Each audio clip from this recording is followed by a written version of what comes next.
जी, उर्दू का जो हमारा पोर्शन होगा तहसीलदार के लिए, उसमें मैं आपको दिखा रहा हूँ कि जो हाल ही में यानी 2019 में असिस्टेंट रजिस्ट्रार का ऑपरेटिव का पेपर हुआ था, वो हमारे लिए एक सैंपल साबित हो सकता है। उसमें एक मैंने 30 नंबर का आपको दिखाया ऐसे का यानी मजमून का पैटर्न। मजमून था 30 नंबर का, चार मजमून थे, उनमें से एक का लिखना था। और एक मैंने आपको दिखाया जी अमार यासिर, मैं ये ग्रुप में शेयर कर दूंगा पेपर, अभी आप इधर देख लें। 15 नंबर का मैंने आपको दिखाया कि ये मुहावरों को अपने अल्फाज में यानी फिक्रों में इस्तेमाल करना, अपने जुमलों में इस्तेमाल करना, जिससे इसका मतलब जो है वो वाजे हो जाए। तो ये मुहावरे 8 दिए गए थे, उसमें से 5 करने थे। और फिर मैंने आपको दिखाया कि जो तलहीस है वो 20 नंबर की थी। उसके बाद एक खत लिखना था किसी दोस्त के नाम के, वो अ, उसमें डिफरेंट हो सकता है, कोई भी खत हो सकता है। और लास्टली जो फिक्रे हैं उर्दू के, उनकी करेक्शन थी, इस्लाह थी, उनको सही करके लिखना था। तो ये असिस्टेंट रजिस्ट्रार का मैंने आपको पेपर दिखाया है। जी, बिलाल हमें बता रहे हैं कि तहसीलदार का पेपर, तो मैं अगली वो मैं उसी की तरफ जा रहा हूँ, लेकिन हमें देखना हर एस्पेक्ट से होता है, क्योंकि सिलेबस तो एक्चुअली प्रॉपर डिफाइन नहीं है। उर्दू का जब उन्होंने कहा है तो वो किसी एक पैटर्न को अडॉप्ट कर सकते हैं, तो एक दो क्वेश्चन आगे पीछे भी कर सकते हैं। तो हमें देखना है कि जो एक्सपेक्टेड क्या क्या हो सकता है, पूछा जा सकता है, तो वो सारे एस्पेक्ट्स कवर किए जाए। तो अभी हम देखते हैं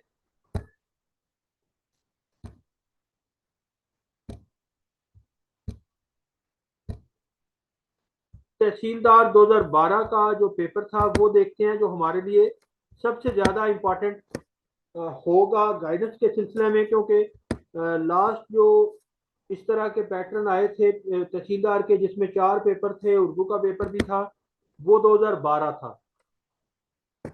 और 2012 में किस तरह से इन्होंने पेपर में पूछा था, क्या क्या क्वेश्चन पूछे थे, वो हम आज देखते हैं।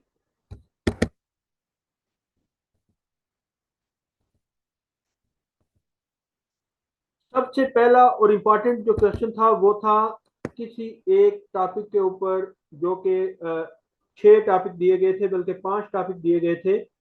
उसमें से किसी एक के ऊपर मजमून लिखना था, और वो 50 नंबर का एक बड़ा क्वेश्चन था। यानी समझे आधा पेपर ये ऐसे था। 50 आउट ऑफ 100 मार्क्स बहुत मेजर मार्क्स हैं। तो ये मजमून जो है, उसकी अहमियत को हम हरगिज जुटला नहीं सकते। लेट्स सपोज ये 50 का आए, 40 का आए, या 30 का भी आए, तो ये बहुत इंपॉर्टेंस का हामिल है। असिस्टेंट रजिस्ट्रार के पेपर को भी हम जरूर कंसीडर करेंगे कि उस पैटर्न पे भी पेपर आ सकता है। लेकिन तहसीलदार का पेपर जो है, ये हमारे लिए ज्यादा मशलेरा होगा। नजरअंदाज हम असिस्टेंट रजिस्ट्रार वाले पैटर्न को भी नहीं करेंगे, लेकिन तहसीलदार जो है, ये हमारे लिए ज्यादा गाइडेंस के लिए इम्पोर्टेंट होगा। जी, अब कंटेंट जो है ऐसे का, उस पर बाद में आते हैं, पहले एक दफा हम पैटर्न देख लें। दूसरा क्वेश्चन था, दर्ज झैल मुहावरात में से 10 को अपने जुमलों में इस्तेमाल कीजिए, और इसके 10 नंबर थे। ये नीचे मुहावरा जो दिए गए हैं, ये तकरीबन हैं 3, 4, 5, 6, 7, 8, 9, 10, 11, 12, 13, 14, 15 मुहावरे दिए गए थे, जिसमें से 10 को अपने जुमलों में इस्तेमाल करना था, जिससे उनका मतलब वाजे हो जाए। मुहावरों का सवाल पिछले वो असिस्टेंट रजिस्ट्रार में भी हमने देखा, और ऐसे भी उधर भी था, इधर भी है, यानी दोनों क्वेश्चन तो ज्यादा इंपॉर्टेंस के हामिल हैं। तीसरा सवाल था, मुरक्कब अतफी की तारीफ करें और 5 मिसालों से इसकी वजाहत कीजिए। अब ये ग्रामर का जो पोर्शन है, वहां से एक टर्म पूछी गई है, मुरक्कब अतफी जो है, उसकी तारीफ करें और 5 मिसालों से उसकी वजाहत करें। इट मीन के ग्रामर को भी हम टोटली नजरअंदाज नहीं कर सकते, उसके डिफरेंट जो एस्पेक्ट्स हैं, जिसमें आप देखेंगे उसमें लफ्ज, हरफ, और इसके अलावा डिफरेंट जो उसके कैटेगरीज हैं। टेंसेस भी देखना पड़ेंगे, क्योंकि कोई एक माजी, बईद, करीब, कुछ इस तरह का माजी शकिया ये टेंस भी दिया जा सकता है, तशबीह, कुनाया, इस तरह की चीज़ें भी दी जा सकती हैं। इवन ये भी कहा जा सकता है कि गज़ल जो है उसके ऊपर एक नोट लिखें, उसके एग्जाम्पल दें। मजमून और नावल में फ़र्क भी पूछा जा सकता है। यानी जब गज़ल का पोर्शन उन्होंने छेड़ लिया है, उसमें से टच कर लिया है, तो इट मीन इसके ग्रामर के पोर्शन में जो है उसमें हम कोई चीज़ छोड़ेंगे नहीं। मेन मेन सारे टॉपिक्स हमें एटलीस्ट अंडरस्टैंडिंग जरूर होनी चाहिए। उसके बाद एग्जाम्पल देना हमारे लिए उर्दू जो नेटिव्स हैं हमारे लिए कोई मसला नहीं है, लेकिन उसकी अंडरस्टैंडिंग जरूर होनी चाहिए। जो चौथा सवाल है वो है इमदादी फेल की तारीफ करें और मुदरजा झैल मुसादर में से 5 के इमदादी फ़ाल को जुमलों में इस्तेमाल कीजिए।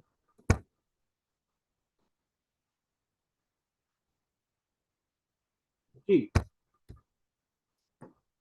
ये अगेन ग्रामर का क्वेश्चन है, 15 मार्क्स का है, हमें इसको इंपॉर्टेंस देनी होगी। और लास्ट पे है तलहीस।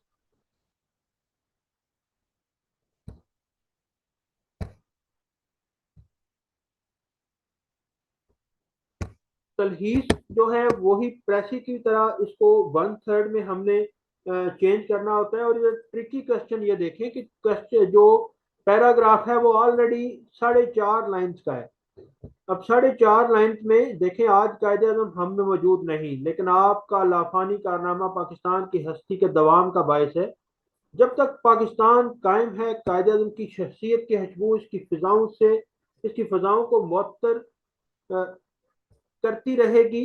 हर सच्चे पाकिस्तानी का फर्ज है कि वो कायदे आजम के एहसान अजीम की कदर कीमत पहचाने, इसकी बकाओ, इस्तेहकाम और तरक्की के लिए इन असूलों पर हर्ज जां बनाए, जिनका अमली नमूना हयात कायदे में नजर आता है।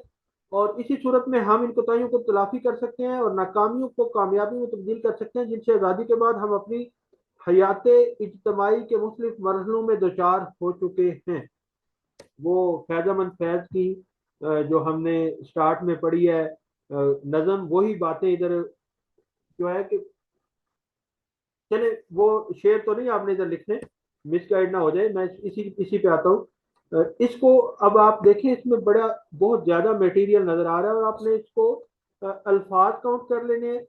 और जितने अल्फाज टोटल होंगे, लेट्स सपोज अगर 99 वर्ड्स हैं तो आपने इसको 33 में लाना है। ये तो आपका मैथमेटिकल फार्मूला है। अब किस तरह से आपने लाना है, किस तरह से उनको जो है मुख्तसर अल्फाज में मुफस्सल तरीके से बात करनी है, और बात में वजन भी हो, और कोई जो अहम मौजू है वो छूटे भी ना, तो ये हम आपको अपने सेशन में पढ़ाएंगे। और ये जो तलहीस है, मुख्तसर करके बोलना, प्रिसाइज करके बोलना, ये ना सिर्फ आपकी राइटिंग को निखारता है बल्कि आपकी गुफ्तगू को बड़ा निखारता है। आप कल को जब इंशाल्लाह तहसीलदार या किसी भी गवर्नमेंट डेजिग्नेशन पे आएंगे तो आप ये चीज नोट करेंगे कि आपके जो ऑफिसर हैं, जब आप उनके साथ मिलने जाएंगे, इवन ऑफिसर के अलावा जो आपके पब्लिक आपसे इंटरेक्शन करने आती है, जब आप उनसे इंटरेक्ट करेंगे तो हो सकता है 1000 बंदा आपके सामने खड़ा हो और एक दिन में आपने मिलना हो, उनके प्रॉब्लम रिजॉल्व करने हो, तो आप चाहोगे कि ये बंदा मुझे टू दी पॉइंट अपना मसला बताए, बजाय इसके कि वो तमहीद बांधता रहे। और इसी तरह जब आपसे कोई ऑफिसर बात पूछेगा तो उसने सिर्फ आपसे नहीं, उसने और भी 200-300 या एटलीस्ट 50-60 बंदों को टैकल करना होगा। तो वो चाहेगा कि आप जब उसके पास जाओ तो आप टू द पॉइंट बात करो, सादा से लफ्जों में, चंद एक लफ्जों में बात कर दो। जो भी बात है या कुछ ब्रीफ करना है तो वो कर दो। ऐसा नहीं कि वो आप इधर उधर की बातें करते रहें और वो टाइम ज़ाया होता रहे। ये टाइम भी आपका बचाता है।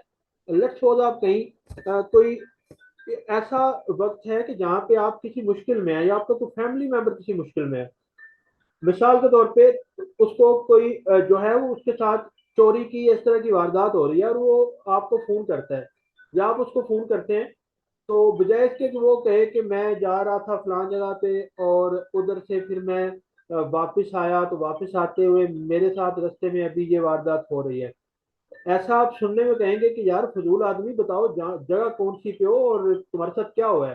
फौरन 15 पे कॉल करोगे और वो उधर पहुंच जाएंगे तो मसला हल हो जाएगा। तो ये प्रिसाइजली बताना, टाइमली और प्रिसाइजली बताना बड़ा इंपॉर्टेंट होता है आपकी ज़िंदगी में। इसी तरह से पेपर में हम किस तरह से इनको अच्छे अल्फाज में और बगैर किसी मेन मतलब को लूज किए साउंड वर्ड्स में किस तरह से करना है वो आपको बताएंगे अभी, क्योंकि टाइम शॉर्ट है। हम आते हैं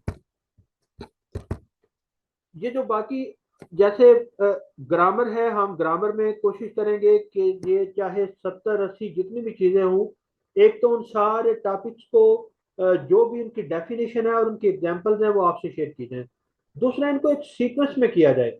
जैसे मुझे याद है ग्रामर वगैरह जहाँ तक मैं पढ़ाता रहा हूँ, अब हम ग्रामर शुरू कैसे करते हैं कि एक सबसे पहला जो होता है वो होता है लफ्ज, सॉरी, हाँ लफ्ज, लफ्ज होता है सबसे पहले। लफ्ज या तो बामैनी होता है या बेमैनी होता है। बामैनी हो तो वो कलमा, बेमैनी हो तो मोहमल। अब जब वो बामैनी हो तो कलमा हो। कलमा जो है, कलमा के आगे तीन अकसाम होती है। या तो वो, जहां तक मुझे भी याद आ रहा है, या तो वो इस्म होता है या फेल होता है या हर्फ होता है। अगर वो इस्म हो तो उसकी आगे इसमें मार्फा और इसमें नकरा किस्में है। अगर वो फेल हो तो फेल की आगे अलहदा 5-6 किस्में हैं। अगर वो हर्फ हो तो हर्फ की भी अपनी अपनी किस्में हैं। अब अगर इसमें मार्फा हो तो इसमें मार्फा में फर्दर शब्द भी हैं। इसमें नकरा हो तो उसमें फर्दर शब्द भी हैं, जैसा कि वो हैं जो इसमें मुकब्बर, इसमें मुसख्खर, मुसग्गर, इस तरह से। और जैसे कुछ इसकी एग्जांपल मार्फा और नकरा में फर्दर शब्द भी में वो भी आती हैं। जैसे किसी की कुनियत होती है, किसी का तहल्लुस होता है। तो ये सारी चीजें करते करते जहाँ पे मुरक्कब आएंगे हम वो भी देखेंगे। फेल की किस्में कौन कौन सी हैं ये देखिए, इमदादी फेल लिखा हुआ भी है। ये इमदादी फेल का 15 नंबर का सवाल आया हुआ है, तो मैं आपको बता रहा हूँ फेल की सारी किस्में करेंगे। और मुहावरे जो हैं, मुहावरे, जरबुल मिसलें, सेंटेंस करेक्शन, इंपॉर्टेंट लफ्जों के मानी, ये हम आपको मटेरियल भी देंगे और उस मटेरियल को पढ़ाएंगे भी। जितने मुश्किल अल्फाज होंगे वो रिपीट करेंगे और साथ ही साथ आपको स्ट्रेटेजी बताएंगे किसको किस तरह से आपने पढ़ना है। एक दफा कैसे पढ़ना है, फिर दूसरी दफा कैसे पढ़ना है और तीसरी दफा, ताकि जब आप चौथी पांचवी दफा या 8वें 10वें दिन पढ़ रहे हो तो आपके सारे के सारे मुहावरे आपको याद हो चुके हो। लास्टली मैं आता हूं हमारे ऐसे के टॉपिक पे जो कि सबसे ज्यादा अहमियत का हामिल है।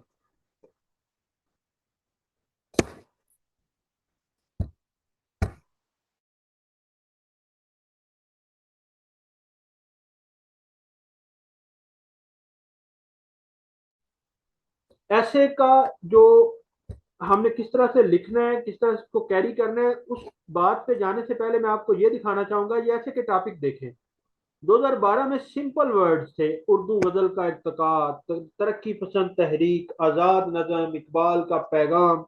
यानी सीधी सीधी बात है, इकबाल का पैगाम, जो कुछ भी आप इकबाल के बारे में लिख दें चलेगा। मेरा पसंदीदा अफसाना निगार, जिस मर्जी अफसाना निगार को उठाएं, जो आपको पसंद है लिख दें। वो उसके ऊपर जितना मटेरियल है लिख दें। उर्दू गजल का इर्तिका एक हिस्ट्री है, लिख दें, सिंपल है। अब ये चीजें चेंज कैसे हुई हैं, अब ऐसे ऐसे जो है वो अब किस तरह से पूछे जा रहे हैं, ये थोड़ा सा मैं आपसे, ये तहसीलदार का पेपर देखने के बाद असिस्टेंट रजिस्ट्रार का पेपर मैं आपको दिखा के ये चीजें वाजे करना चाहूंगा। अब किस तरह के जो टॉपिक हैं वो पूछे जा रहे हैं।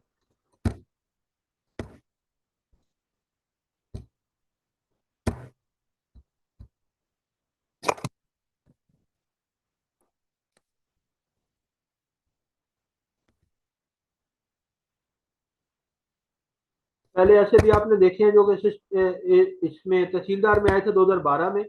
अब ये देखें, कानून की बालादस्ती लागू करने से होती है। कानून की बालादस्ती कानून को लागू करने से होती है। तो हम परस्ती और हमारा मुआशरा, दो चीजें, उनका आपस में कनेक्शन। पाकिस्तान का मुआशी मुस्तकबिल पाक चीन इक्तसादी राहदारी के मंसूबे से वाबस्ता है। अब पाकिस्तान चीन जो इक्तसादी राहदारी है उसके ऊपर आपने नहीं लिख देना सीधा, बल्कि पाकिस्तान का मुआशी मुस्तकबिल आपने लिखना है कि वो सी पैक के साथ वाबस्ता है। कि किस तरह से पाकिस्तान के मुआशी मुस्तकबिल को सी पैक जो है ये बेनिफिट देगा, या अगर नुकसान पहुंचाएगा तो क्या होगा। डेफिनेटली इसमें बेनिफिट्स होंगे। हमारी अवलीन कौमी जरूरत दयानतदारी है। किस हद तक इतफाक करते हैं आप, यानी देखिए आप, आर्गुमेंट बेस्ड है, इसमें आप आर्गुमेंट जो लेंगे उनको पहले एविडेंसेस देंगे और फिर लास्टली उनको कंक्लूड करेंगे कि आपने उनको साबित किया। और बाकी जहाँ तक ऐसे की बात है, ये इंग्लिश ऐसे की तरह ही आपने लिखना है। सबसे पहले जो है आपने आउटलाइन बनानी है। आउटलाइन जो है आपकी एटलीस्ट वो 2 से 3 पेजेस पे तो आपकी आउटलाइन जानी चाहिए। उसके बाद आप पैराग्राफ बनाएं। एक जो ओपनिंग पैराग्राफ है उसमें सारा इंट्रोडक्शन आपका, यानी जो सारा समझ लें कि जो आपने आगे जाके लिखना है सारे का सारा ऐसे उसका जो मेन मरकज है वो सारा उधर लिख दें एक दफा पहले पैराग्राफ में। उसके बाद फिर